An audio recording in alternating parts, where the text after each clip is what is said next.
জিজ্ঞেস করুন। তোমার ময়লা কাপড়গুলো কে ধুয়ে পরিষ্কার করে দেয়? আমার স্ত্রী ধুয়ে দেয়। তোমার ঘরদোর ঝকঝকে তকতকে রাখে কে? হুজুর, ওটাই তো স্ত্রীর কাজ, সেই করে। বাড়িতে মেহমান এলে হাসি মুখে আপ্যায়ন করে কে? আমার স্ত্রী করে। তুমি যখন বাইরে কাজে যাও তখন দিন রাত তোমার ঘরের পাহারাদার হয়ে থাকে কে? সেই থাকে হুজুর। আচ্ছা, তুমি বাইরে থাকলে তোমার পুরো সংসারের দায়িত্ব আর বাচ্চাদের সামলায় কে? স্ত্রী একাই সামলায়।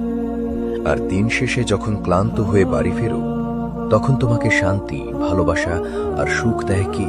আমার স্ত্রী। আজ যে তুমি বাবা ডাক শোনার সৌভাগ্য পেয়েছো সেটা কার কারণে? আমার স্ত্রীর কারণে। বুজুর্গের মূল্যবান নসিহত। এবার শোনো বাবা, তোমার স্ত্রী এই যে এতগুলো কাজ করে এর জন্য কি সে তোমার কাছে কোনো বেতন বা মজুরি চায়? না হুজুর, কোনোদিন চাইনি। দেখো, সে কিছু না নিয়েই বছরের পর বছর সব দায়িত্ব পালন করে যাচ্ছে, অথচ তুমি আজ তার দোষ খুঁজছ। একজন ভালো স্বামী হিসেবে তোমার উচিত ছিল তার দোষগুলোর চেয়ে তার গুণাবলী আর উপকারগুলো বেশি করে মনে রাখা। দোষহীন মানুষ তো কেউ হয় না, কিন্তু যে তোমার জীবনকে সাজিয়ে রেখেছে তার প্রতি কৃতজ্ঞ থাকাটাই আসল পুরুষত্ব।